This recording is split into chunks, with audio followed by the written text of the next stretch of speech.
मैं Rajesh Kumar. Hello friends, welcome to my channel deep dive to knowledge. मैं राजेश कुमार आपका फिर से मेरे YouTube channel deep dive to knowledge में स्वागत करता हूं। तो चलिए शुरू करते हैं। तो आज का हमारा टॉपिक है ऑप्टिमम टैरिफ थ्योरी।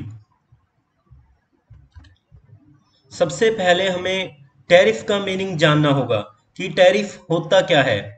टैरिफ एक प्रकार का टैक्स होता है जो एक कंट्री लगाती है उन गुड्स पर जो किसी अदर कंट्री से इंपोर्ट की जाती है। ठीक है। टैरिफ एक प्रकार का टैक्स है, वैल्यू एडिशन है, ड्यूटी है जो कोई कंट्री किसी अदर कंट्री से गुड्स को इंपोर्ट करती है तब टैरिफ लगाया जाता है। नीचे देखिए यहाँ पे, tariff is a tax imposed by a government. Tariff एक प्रकार का टैक्स है जो गवर्नमेंट के द्वारा लगाया जाता है on goods and services imported from other countries. ऐसी गुड्स और सर्विसेज को जिनको हम बाहर वाली दूसरी अदर कंट्री से इंपोर्ट करते हैं, वहाँ उन वस्तुओं पर टैरिफ लगाया जाता है।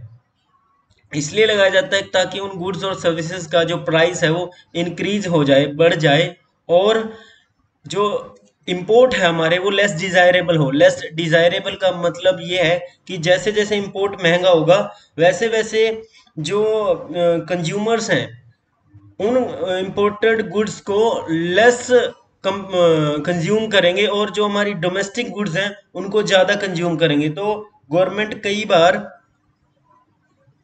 अपने जो डोमेस्टिक प्रोड्यूसर्स हैं उनको बचाने के लिए भी हाई रेट के टैरिफ लगा देती है।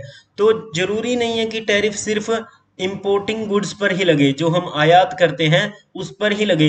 कई बार जो गुड्स होती है जिनका हम एक्सपोर्ट करते हैं उन पे भी टैरिफ लगा दिया जाता है। ऐसी गुड्स जिनकी अपनी ही कंट्री में बहुत ज़्यादा रिक्वायरमेंट है, उन गुड्स का रोकने के लिए, उन गुड्स के एक्सपोर्ट को रोकने के लिए क्या करते हैं कि एक्सपोर्ट टैरिफ लगा दिया जाता है।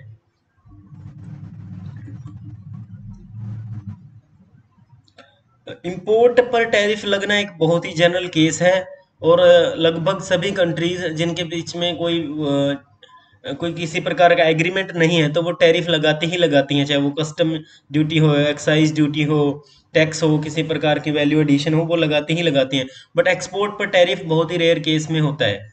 ठीक है। तो चलिए आगे बढ़ते हैं, एग्जाम्पल देख लेते हैं इसका एक। To discourage the purchase of Italian leather handbags. Italian leather handbags है जो, उसको डिस्करेज करने के लिए, उसकी जो परचेजिंग है, उसकी जो सेल है उसको कम करने के लिए the US government could introduce A tariff of 50%। US government ने क्या किया, इंट्रोड्यूस कर दिया टैरिफ 50%। जितने भी रुपीज का आप सामान इंपोर्ट करोगे उस पर 50% आपको टैरिफ देना पड़ेगा गवर्नमेंट को। That drives the purchase price of those bags so high that domestic alternatives are much more affordable. देखो, पहले मान लो कोई बैग है वो 500 रुपये का आ रहा था, ठीक है, 500 रुपीज उसकी कॉस्ट सेलिंग प्राइस थी यूएस मार्केट में। अब क्या हुआ कि जब इटालियन लेदर हैंडबैग इंपोर्ट किया जाने लगा तो उस पर 50% का टैरिफ लगा दिया। 50% टैरिफ की वैल्यू एडिशन हो गई उसमें। पहले वो 500 रुपीज का था, अब 250 रुपीज उसमें और एडअप हो जाएंगे तो उसकी टोटल वैल्यू 750 रुपीज हो गई है। तो इससे क्या होगा कि जो हमारे डोमेस्टिक प्रोड्यूसर्स हैं, डोमेस्टिक हैंडबैग के प्रोड्यूसर हैं, वो ज़्यादा अफोर्डेबल लगेंगे और उनकी सेल ज़्यादा होगी, ना कि जो इम्पोर्टेड गुड्स हैं उनकी। The government hopes is that the added cost will make imported goods much less desirable. तो यूएस गवर्नमेंट सोचती है कि अगर वो टैरिफ लगा देते हैं तो वो जो डोमेस्टिक प्रोड्यूसर्स हैं उनके जो सामान है वो ज़्यादा बिकेंगे, ना कि जो इम्पोर्टेड गुड्स हैं उनका इम्पोर्ट भी कम हो जाएगा।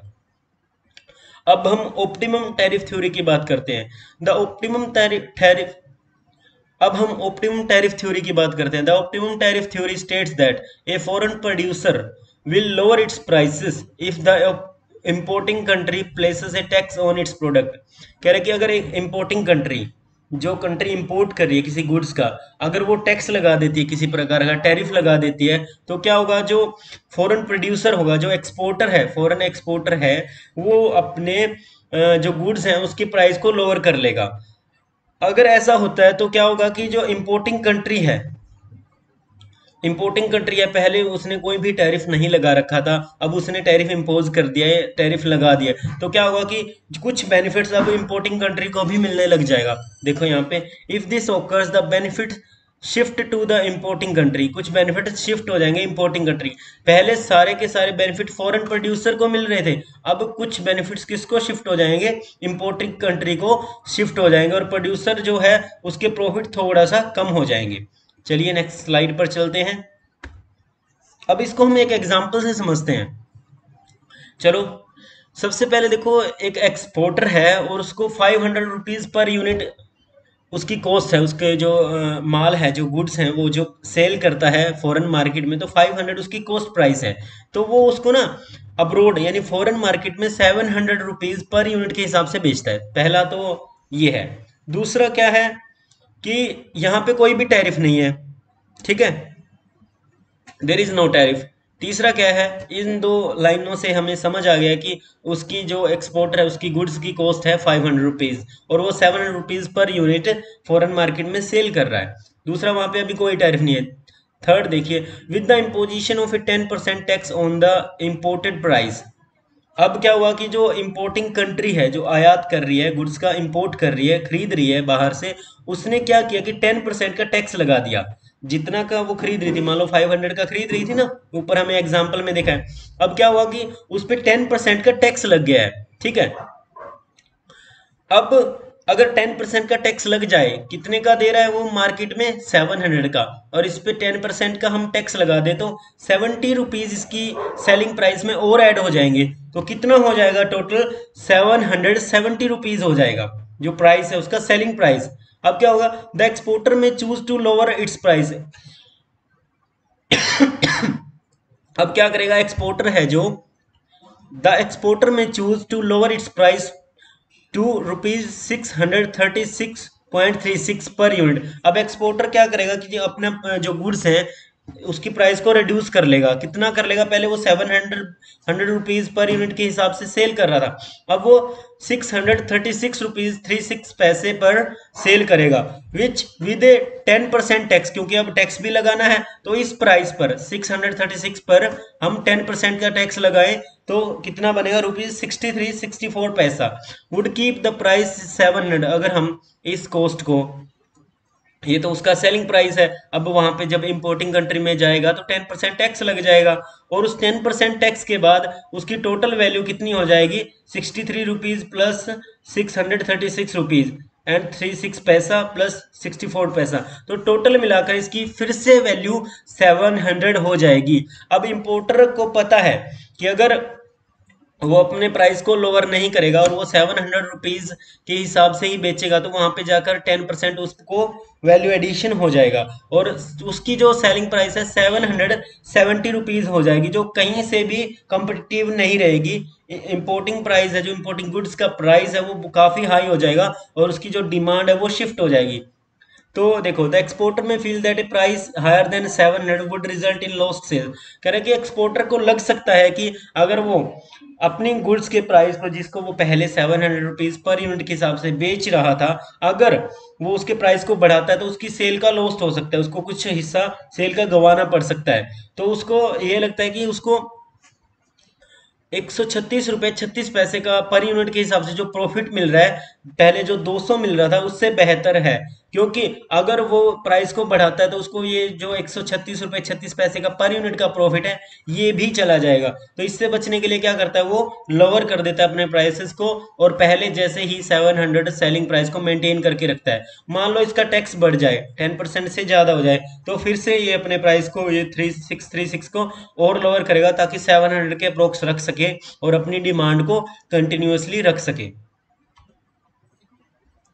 और जो पहले जब कोई भी टैरिफ नहीं लगा था तो इंपोर्टिंग कंट्री को कोई भी प्रॉफिट नहीं हो रहा था। अब 63.64 जो रुपीज हैं वो पर यूनिट के हिसाब से शिफ्ट हो जाएंगे इंपोर्टिंग कंट्री को। जो बेनिफिट्स हैं, देखो पहले बेनिफिट्स नहीं मिल रहे थे, अब रेवेन्यू में बढ़ोतरी हो जाएगी, रेवेन्यू में इंक्रीज हो जाएगा। कितने रुपए से, 63 रुपये 64 पैसे से जो गवर्नमेंट है उसका रेवेन्यू इंक्रीज हो जाएगा।